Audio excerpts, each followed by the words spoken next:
Have you ever wondered what secrets lie hidden inside the machines of war that changed the course of history? Secrets so profound that they could explain why the most advanced technology of its time fell to warriors who fought with ancient wisdom? Before we dive into this incredible story, I need your help. First, comment below and tell me where you're watching from. Your support means everything to this channel. And if you haven't subscribed yet, please hit that button now. We're working hard to bring you these hidden stories that most people will never hear about, and we can only continue with your support. Now, let's uncover the truth. The winter of 1944 arrived in the Ardennes forest with a silence that felt unnatural. Staff Sergeant Thomas Whitehorse of the 45th Infantry Division stood motionless among the frozen pines, his breath forming thin clouds in the December air. The Lakota warrior had learned patience from his grandfather on the Pine Ridge Reservation, a patience that had kept him alive through 3 years of European combat. But nothing in his training, neither from the United States Army nor from the oral traditions of his people, had prepared him for what he was about to discover. The German Panther tank sat abandoned in a clearing 200 yards ahead, its massive profile dark against the snow. It wasn't the first Panther that Whitehorse's unit had encountered. The Panzerkampfwagen 5, as the Germans officially designated it, had earned a fearsome reputation across every battlefield where American forces met the Wehrmacht. Its sloped armor could deflect shells from the standard Sherman tank at ranges that left American crews helpless. Its long-barreled 75mm gun could penetrate any Allied armor from distances that seemed impossible. Intelligence reports from the European Theater of Operations estimated that it took 5 Sherman tanks to destroy a single Panther. And even then, 4 of those Shermans would likely be burning wrecks before the German beast finally fell. But this Panther wasn't destroyed. Its armor showed no signs of battle damage, no penetrations, no scorch marks from fires. The tracks were intact. The gun barrel pointed skyward at an odd angle, as if the crew had simply walked away in the middle of aiming. Whitehorse signaled to his squad, and they approached with weapons raised, expecting ambush. The forest remained silent, except for the wind through the branches. When they reached the tank, Private James Begay, a Navajo code talker who had been reassigned to Whitehorse's unit after the Pacific Campaign, climbed onto the hull first. The 2 men shared something beyond their service record. Both carried the warrior traditions of their peoples, traditions that the United States Army had tried to suppress at boarding schools before realizing, with brutal irony, how valuable those same traditions could be in modern warfare. Begay pried open the commander's hatch with a crowbar. The smell that emerged made even the combat-hardened soldiers step back. It wasn't the smell of death, though Whitehorse had learned to recognize that particular odor in a dozen variations. This was something else. Something mechanical and organic at once, like burning rubber mixed with spoiled meat. Begay covered his nose and descended into the tank. Whitehorse heard him moving around inside, metal scraping against metal. Then silence. Then a sound that Whitehorse would later describe in his official report as somewhere between a gasp and a prayer in the Dene language. "Sergeant," Begay's voice echoed from inside the steel coffin, "you need to see this." Whitehorse climbed through the hatch and dropped into the commander's position. The interior of the Panther was cramped, as all tanks were, but the German designers had managed to create a space that felt almost methodical in its efficiency. Every gauge, every lever, every ammunition rack had its designated place. But that order had been violated. The crew positions were empty, but signs of panicked evacuation were everywhere. A gunner's leather jacket lay crumpled on the floor. Half-eaten field rations sat on the radio operator's station. A photograph of a blonde woman and 2 children had been torn in half and left on the commander's seat. Begay was in the driver's compartment, the most forward position in the tank, where the driver and bow gunner sat. He had removed an access panel in the floor, exposing the transmission housing. The Panther's Maybach HL 230 engine was connected to the tracks through a complex transmission system that German engineers had designed to be both powerful and precise. It was also, as American tank crews had learned through captured intelligence documents, notoriously prone to failure. But what Begay had found wasn't a mechanical failure, at least not a normal one. "Look at this." Begay pointed to the transmission gears visible through the access port. In the dim light filtering through the open hatches, Whitehorse could see something wrapped around the main drive gear. At first, he thought it was cloth or leather, perhaps part of a uniform that had somehow gotten caught in the machinery. Then his eyes adjusted, and he realized what he was looking at. Hair. Human hair, woven into an intricate pattern that wrapped around the gear teeth like a spider's web. And within that pattern, small objects were braided. Bones, finger bones, from the size and shape. And something else, something that looked like dried plant material, dark and brittle. "This isn't mechanical failure," Whitehorse said quietly. "Someone did this deliberately." "Not someone," Begay corrected. "Look closer." Whitehorse knelt beside the transmission housing. His eyes widened. The weaving pattern was complex, following a design that seemed impossible for random sabotage. It reminded him of something, a pattern he had seen before but couldn't quite place. Then it came to him. His grandmother had woven baskets with a similar pattern, a traditional Lakota design that represented the Spider-Woman, the teacher of wisdom in his people's stories. But this wasn't Lakota work. The style was different, older perhaps, European. "There's more," Begay said, his voice tight. He reached into the transmission housing with a pair of pliers and carefully extracted a small object from between two gears. When he held it up to the light, both men fell silent. It was a coin, old and worn, with symbols neither of them recognized. The metal was dark, possibly silver, and the face showed what looked like a wheel with 8 spokes. Around the edge, letters in an alphabet that wasn't German, wasn't English, wasn't any modern language either man knew. "We need to report this," Whitehorse said, but before they could climb out, Private First Class Samuel Poolaw, a Kiowa warrior from Oklahoma who was standing guard outside, shouted a warning. More tanks were approaching from the west. American tanks this time, part of the Third Army's advance. But mixed in with the rumble of Sherman engines was another sound, a higher-pitched mechanical whine that Whitehorse recognized immediately. More Panthers. The battle that followed lasted 40 minutes and left 3 American tanks destroyed. But one of the German Panthers suffered a catastrophic transmission failure in the middle of the engagement, grinding to a halt with black smoke pouring from its engine deck. The crew evacuated and were captured by American infantry.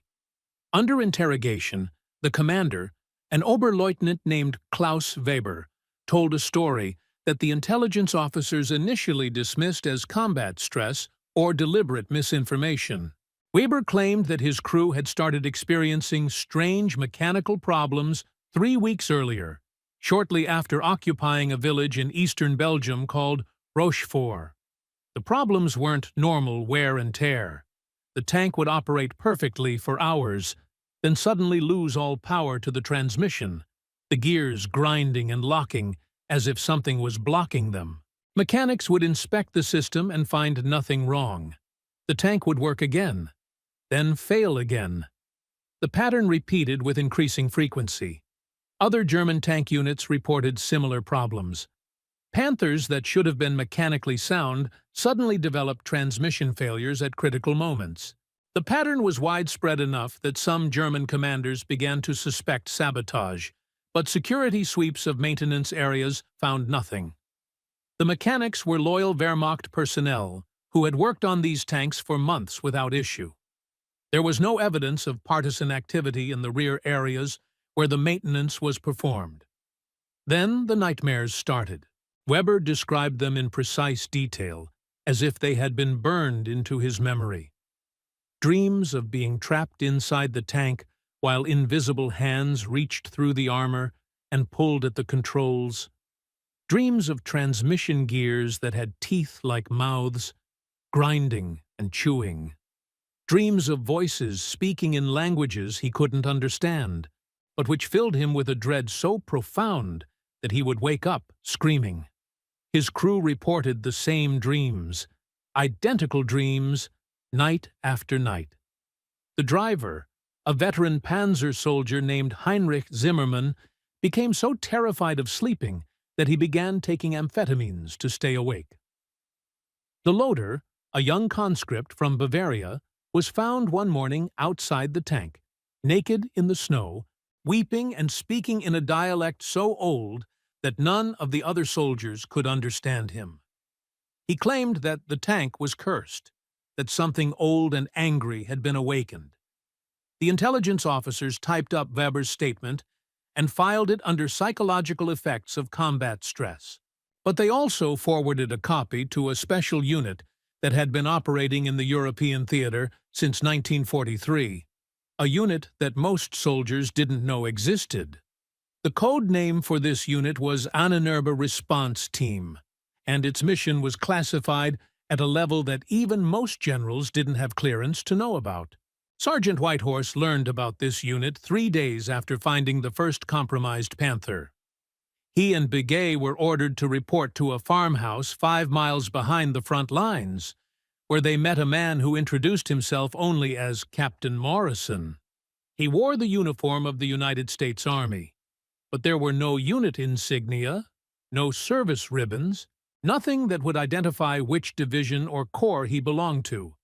His accent suggested education, possibly Harvard or Yale, but his eyes had the look of someone who had seen things that changed fundamental assumptions about reality.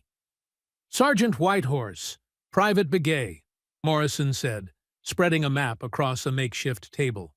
"You've stumbled onto something that we've been tracking for 6 months. What you found in that Panther transmission isn't an isolated incident. It's part of a pattern that extends across the entire Western Front, and possibly beyond." He placed photographs on the table.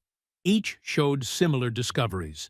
Transmission housings with hair woven through the gears, strange symbols carved into armor plates, objects that shouldn't exist inside sealed military equipment. Some of the photographs were from American Sherman tanks. Others showed Soviet T-34s. The phenomenon wasn't limited to German armor.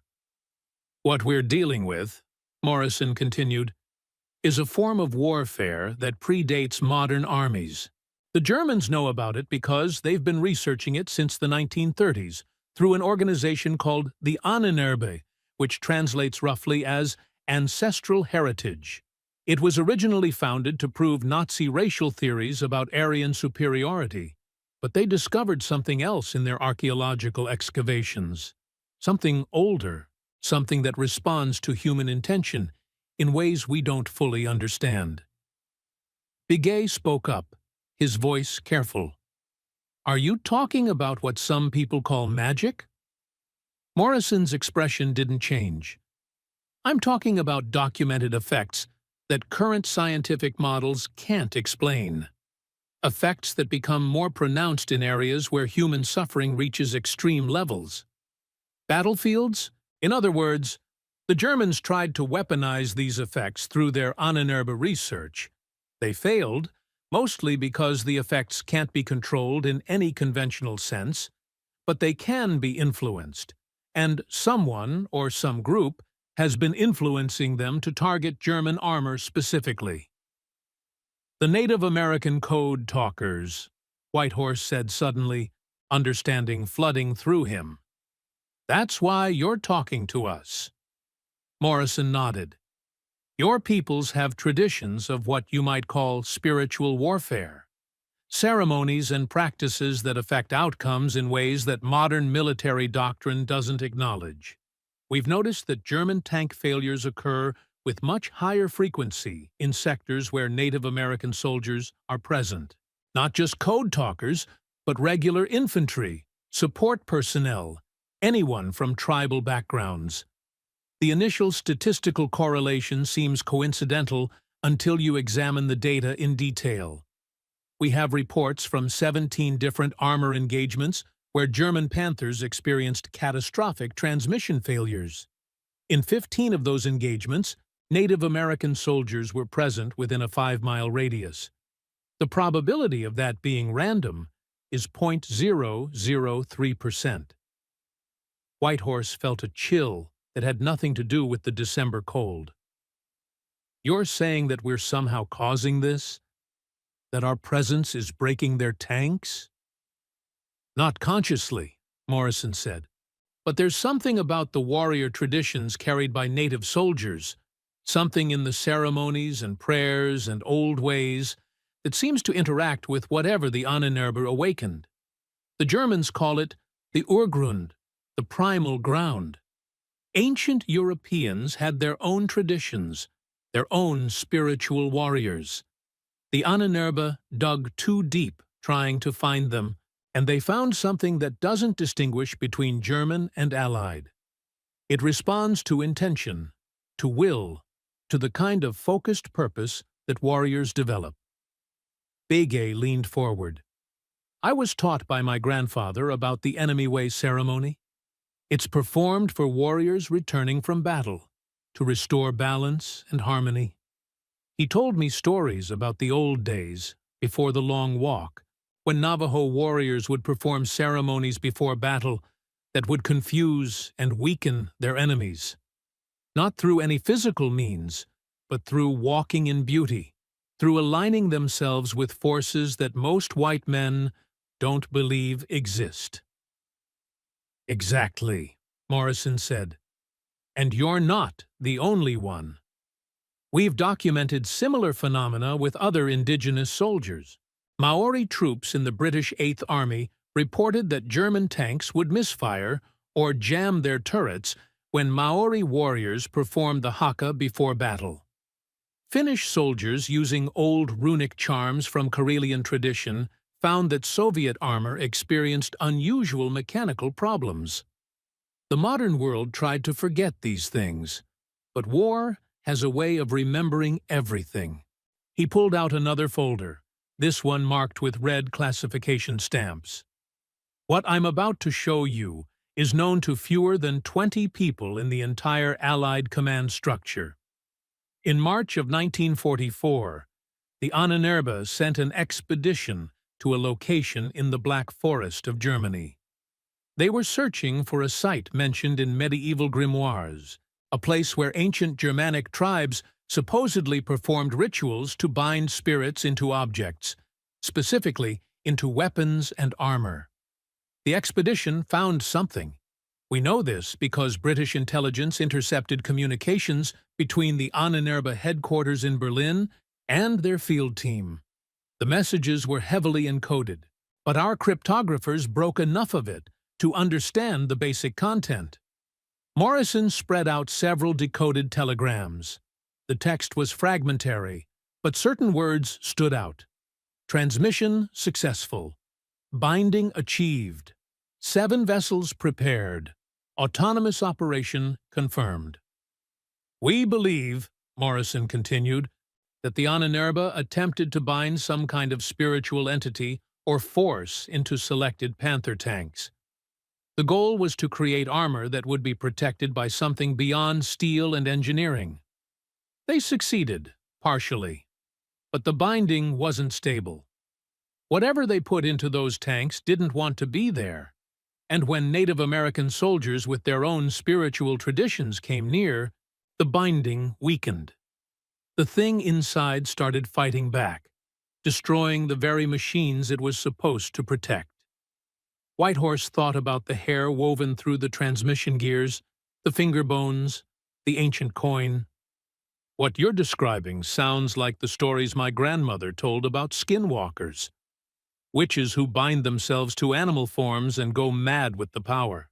The Navajo have similar stories, don't they? Begay nodded slowly. We don't speak of those things lightly, but yes, there are old stories about people who learned to walk in forms that weren't their own, who bound their spirits to animals or objects.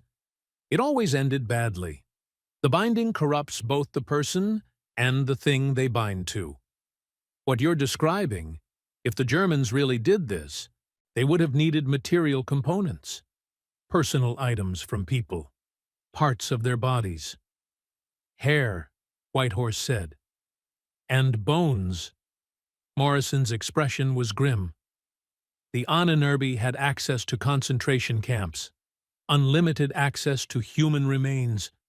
We found evidence that they were conducting experiments that went far beyond conventional weapons development. Project Hexenkessel, Witch's Cauldron, was one of several occult warfare programs that Heinrich Himmler personally authorized. The fact that some of these experiments actually produced measurable effects is something that terrifies everyone who knows about it, because it suggests that the fundamental rules we think govern reality are not as fixed as we believed. He pulled out a final document. This one, a handwritten letter in German with an English translation attached. This was found on the body of an SS officer killed in the Hurtgen forest. It's a letter he was writing to his wife. I want you to read the translation. Whitehorse picked up the page and read aloud. My dearest Greta, I fear I will not see home again. Not because of the Americans, though they fight with a fury I did not expect, but because of what we have done. The Oberfuhrer told us it was necessary, that the Reich needed every advantage. They brought us to a place beneath the old fortress, where the stones were so old that even the moss growing on them seemed ancient. We were told to prepare 7 tanks, to mark them with signs that hurt the eyes to look upon. They brought prisoners from the camp, I will not write what kind, and the Ahnenerbe doctors performed procedures that I cannot describe in a letter that might be read. When they were finished, they sealed something into each tank's transmission housing. The mechanics who did this work were sworn to secrecy on pain of death. 2 of them killed themselves anyway, within a week. The thing they put in our tank, Greta, I can feel it when I sit in the commander's position. It hates. Not the Americans, not the British, not any specific enemy. It hates everything. It hates being bound. It hates the machine it's trapped in. It hates us for putting it there.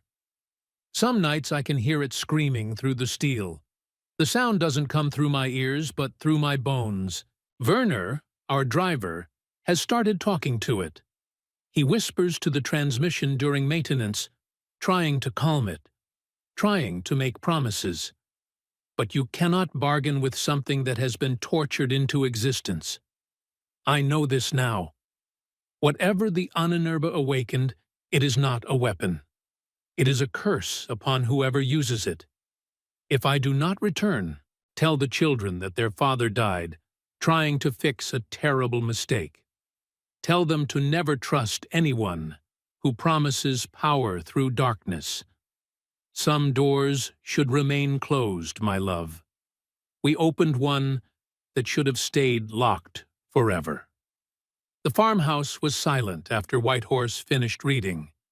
Outside, the sound of distant artillery rolled across the frozen landscape like thunder that wouldn't end. The officer who wrote that letter was killed 3 days later, Morrison said. His Panther threw a track while crossing a bridge. The tank rolled into a river. The crew drowned inside because the hatches jammed shut. When recovery teams pulled the wreck out a week later, they found the transmission housing had been torn apart from the inside. Not by water pressure or impact damage. The metal was shredded, as if something with claws had ripped through it from within. Begay made a sound low in his throat. something between a prayer and a warning. This is old evil, the kind my people learned to seal away, not destroy, because some things are too dangerous to kill. They have to be bound properly, with the right ceremonies, or they spread like poison. That's why we need your help, Morrison said. Both of you and others like you. The Ananurbi program is collapsing, but the things they created are still out there. We've identified at least 37 Panther tanks that went through the Hexenkessel preparation. Most are still operational, still fighting. Every time one breaks down mysteriously, we try to recover it before the Germans can. But we need to do more than just collect corrupted tanks. We need to understand how to properly seal or dispel what's inside them. Whitehorse looked at Begay. The two men shared a moment of understanding that went beyond words. They had both grown up hearing the old stories, the warnings about forces that existed outside the world that white men acknowledged. They had both seen enough in combat to know that reality had more layers than official reports admitted. And they both understood that their peoples had learned, over thousands of years, how to walk carefully in places where the modern world stumbled blindly. "What exactly are you asking us to do?" Whitehorse said. Morrison pulled out a map marked with red circles. "These are locations where corrupted Panthers have been reported. We're organizing teams to investigate each one. Teams that include soldiers with traditional knowledge from various indigenous backgrounds. Native American, yes, but also Celtic descendants who remember the old ways, Finns who know the runes, anyone who carries authentic warrior traditions that predate modern rationalism. Your job would be to examine the tanks, determine what was done to them, and perform whatever ceremonies or rituals are necessary to break the binding safely." "And if we can't break it safely?" Begay asked. "Then you destroy the tank completely. Melt it down to slag. Scatter the pieces. Do whatever your traditions say is necessary to prevent the corruption from spreading." Over the following weeks, Whitehorse and Begay became part of a unit that officially didn't exist. They operated behind front lines, investigating reports of mysterious tank failures, examining wrecks that showed signs of internal sabotage that couldn't be explained through conventional means. They weren't alone. Morrison had assembled a strange collection of soldiers, men who carried with them knowledge that armies tried to forget but could never fully erase. There was Private First Class Angus MacLeod, a Scottish-American from the Appalachian Mountains who knew the old ballads about iron and how to bind it, how to break it. There was Sergeant Mikhail Volkov, a Ukrainian refugee who had joined the American Army and who remembered charms his grandmother taught him for warding off unclean spirits. There was Corporal Running Bear, a Cheyenne warrior who carried with him a medicine bundle that his great-grandfather had used in the wars against the cavalry. Objects of power that had been passed down through generations. Together, they developed procedures. When they found a corrupted Panther, they would first establish a perimeter and perform cleansing ceremonies. Whitehorse learned that different traditions approached the problem from different angles, but certain principles remained constant. You had to acknowledge what had been done.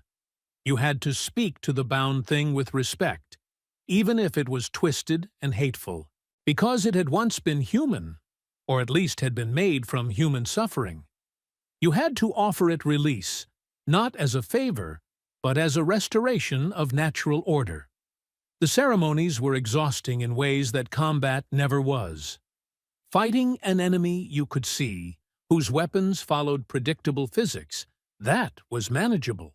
But standing in a circle around a captured tank, while Running Bear sang prayers in Cheyenne, while MacLeod carved specific symbols into the armor with a bayonet, while Begay scattered corn pollen, and Whitehorse burned sage that his grandmother had sent from South Dakota, all while feeling something invisible and angry pushing back against their efforts that required a different kind of courage.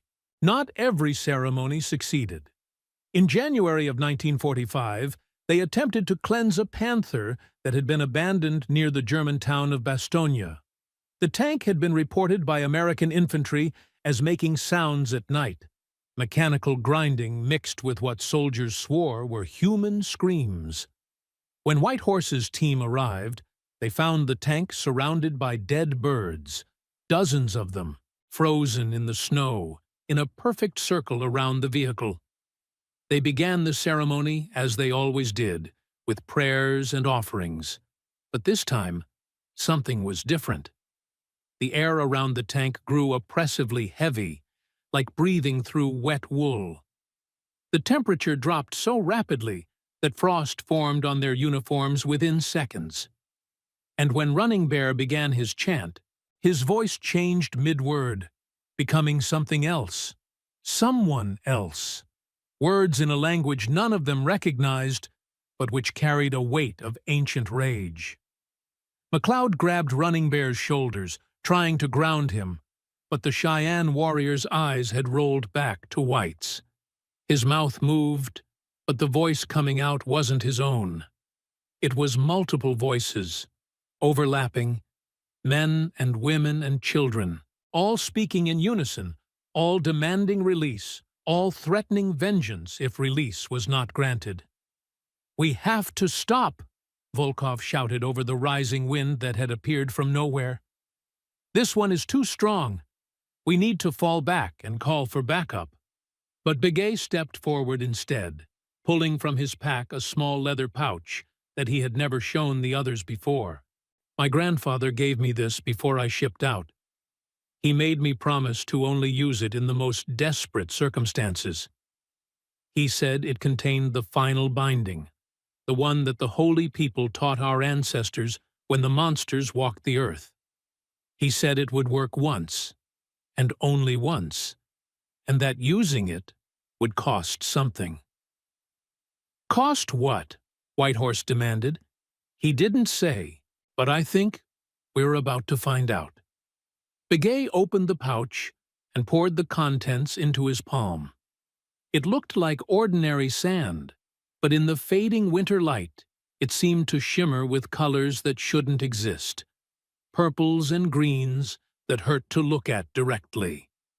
He walked up to the Panther tank, placed his hand on the cold armor, and began to sing.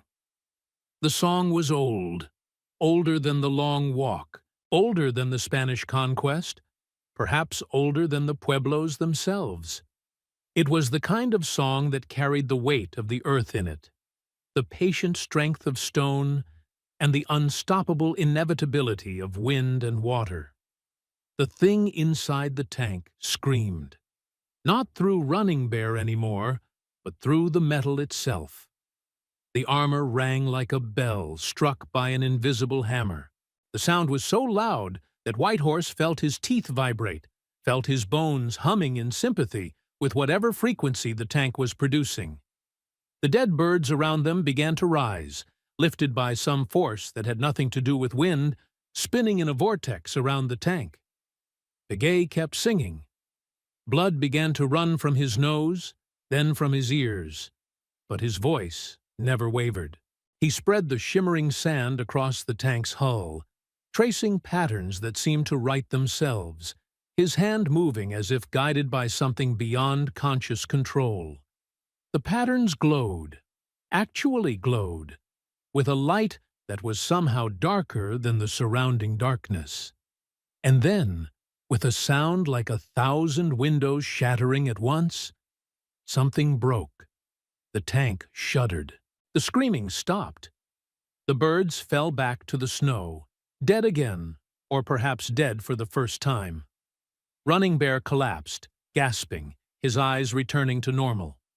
The oppressive weight in the air lifted so suddenly that they all staggered, as if they had been pushing against a door that suddenly opened. Begay stood swaying, blood covering the front of his uniform. When Whitehorse reached him, the Navajo warrior's eyes were distant, looking at something far away. "It's done," he whispered. "The binding is broken." But grandfather was right. There is a cost. "What cost?" Whitehorse asked, supporting his friend as he began to fall. "I can see them now," Begay said, his voice fading. "All of them. The ones who were used to make these things. They're standing behind you, Sergeant. Standing behind all of us. So many. They want me to tell their names, to remember them, to make sure someone knows what was done. But there are too many. Too many names. I can't hold them all."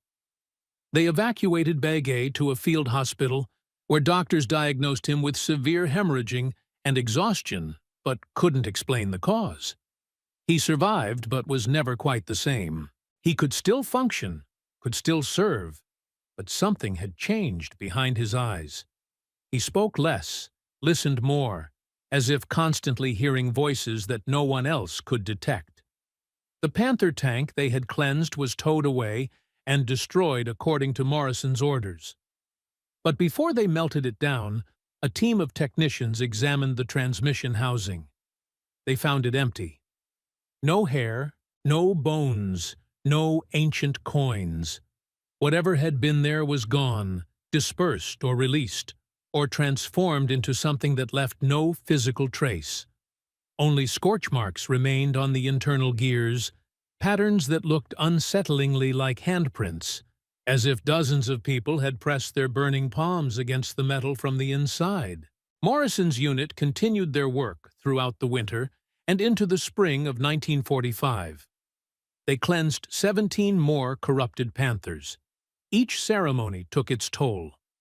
McLeod developed tremors in his hands that made it impossible for him to hold a rifle steady. Volkov began having seizures with no medical explanation. Running Bear lost the ability to dream, which, in his tradition, meant being cut off from the guidance of the spirits.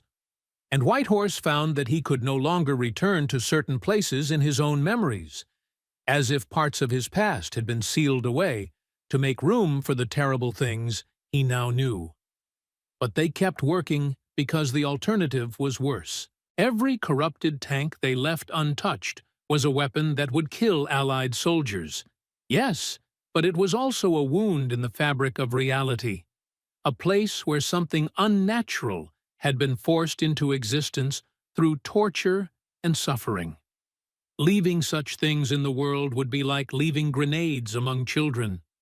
In April, as the war in Europe entered its final days, Morrison called a meeting at a captured German headquarters building near Frankfurt. The unit assembled, fewer than they had been at the start. Some had been rotated out due to medical conditions. Others had simply disappeared during operations.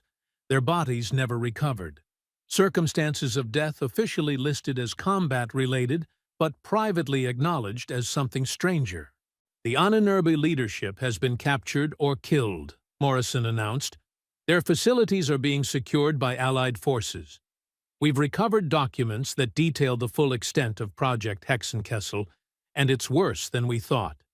The 7 tanks we initially believed were prepared were only the first test batch. There were 37 in total, as I told you. But the documents indicate that the program was expanding. They were planning to adapt the procedure for submarines, for aircraft, possibly for individual soldiers' weapons." He paused, letting the implications sink in. "The good news is that the program was shut down before they could implement the expansion. The bad news is that we can only account for 29 of the 37 prepared tanks. 8 are unaccounted for. They could have been destroyed in combat. They could have been captured by Soviet forces. Or they could still be operational, scattered across Europe, waiting to be recovered by collectors or museums or anyone who doesn't understand what they're dealing with." We need to find them," Whitehorse said. "We're trying," Morrison replied. "But the war is ending. Priorities are shifting.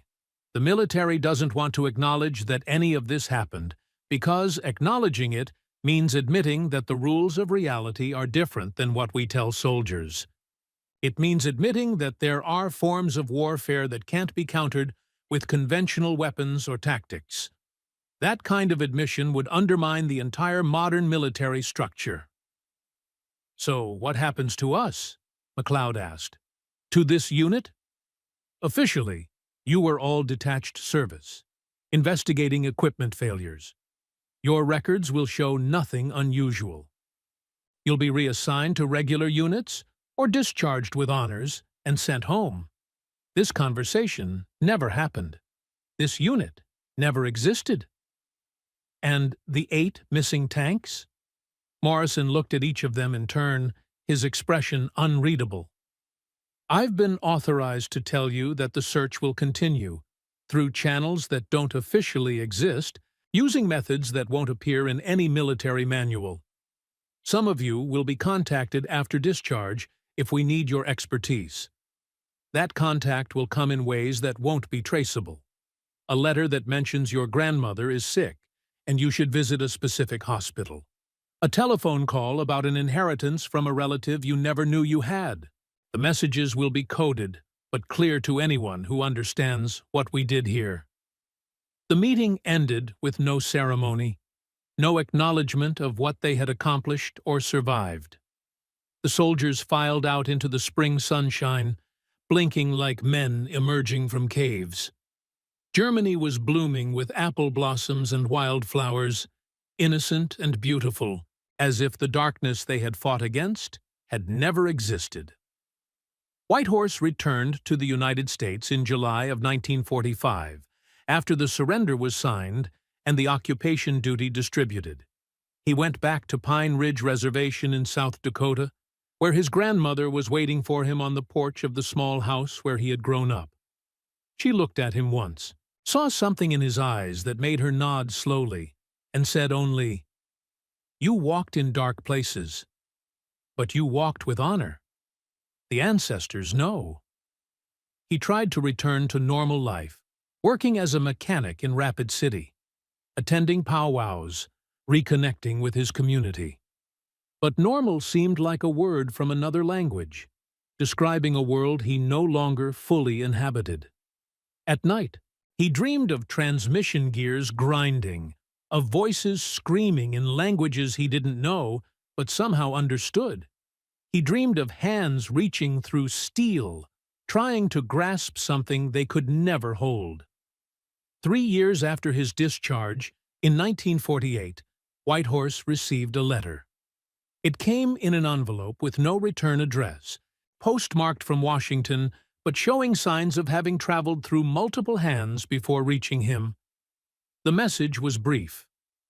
"Your Aunt Martha in Baltimore is gravely ill.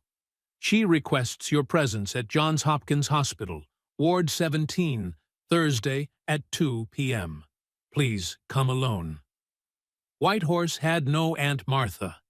He had never been to Baltimore, but he understood the code.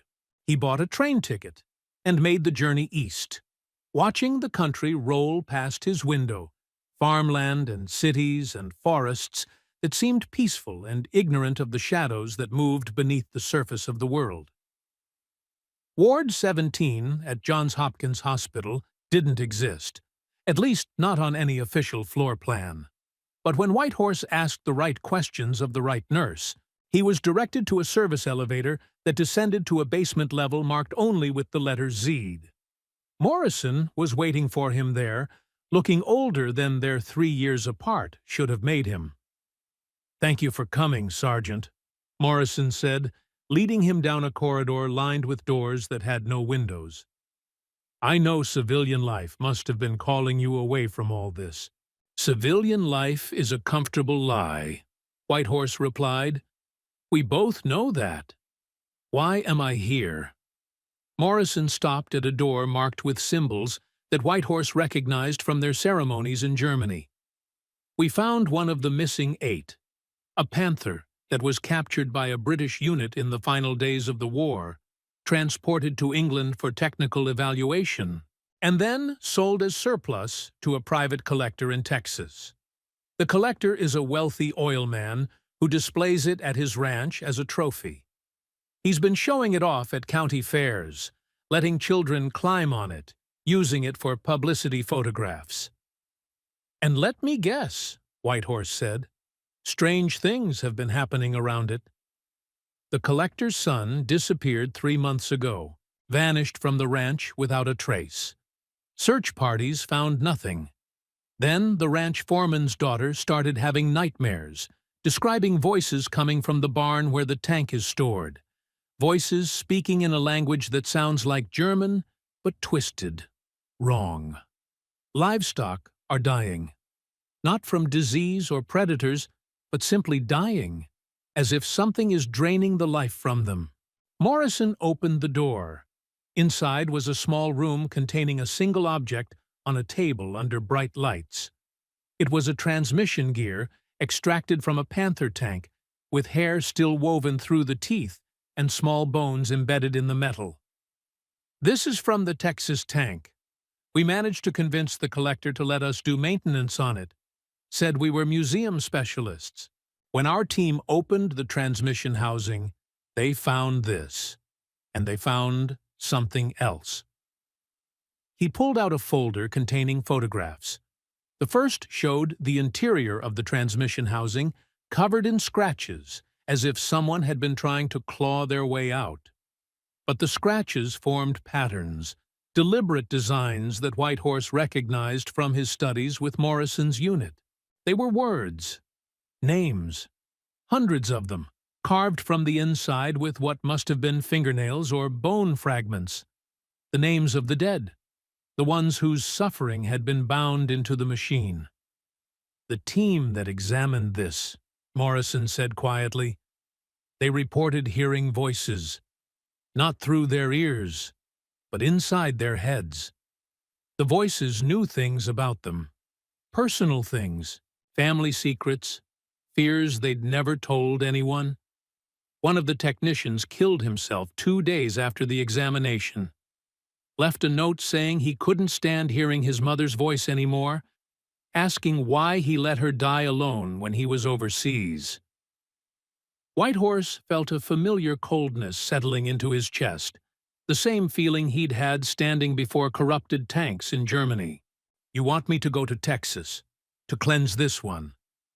Begay is already there, so is Running Bear. McLeod would have come, but he's in a psychiatric facility in Scotland, completely unresponsive. Volkov is dead, officially from a heart attack, but the coroner noted unusual details that were redacted from the official report. This work takes pieces of us, Thomas. You know that better than anyone. Then why are you asking me to give more pieces?" Morrison's eyes were haunted. "Because if we don't, someone else will have to. And they won't have the knowledge, the training, the spiritual foundation that you and the others developed. They'll try to deal with it using conventional methods, and people will die. Children will die. Whatever is bound in that tank, it's getting stronger. Being around civilian populations, around innocence and normal life, it's like pouring fuel on a fire. The contrast between what it is and what it's exposed to is driving it into a frenzy." Whitehorse was silent for a long moment, staring at the transmission gear with its terrible decorations. Finally, he said, "After this one, I'm done. I've given enough. I want to go home and find peace, if such a thing is still possible for people like us." "After this one," Morrison agreed. "I'll make sure of it." But they both knew it was a lie. There would always be one more corrupted machine, one more wound in reality that needed sealing, one more dark legacy of the war that the history books would never mention. The work in Texas took 2 weeks and nearly killed all 3 of them. The Panther had been sitting dormant but aware for 3 years, drinking in the psychic energy of people who approached it with wonder and admiration, not understanding that they were feeding something that should have been starved into oblivion. The binding was deeper than any they had encountered before, woven into the very molecular structure of the steel through processes that the Ahnenerbe had perfected in their final desperate months. Big A performed the primary ceremony, using techniques he had learned from medicine men who had traveled from across the Navajo Nation to help prepare him. Running Bear provided the warrior protection, standing guard over the ceremony site with weapons both physical and spiritual, keeping away influences that tried to interfere. And Whitehorse served as the anchor, the one who maintained the connection between the ceremony and the physical world, ensuring that when the binding was broken, the released energy would dissipate harmlessly rather than exploding outward.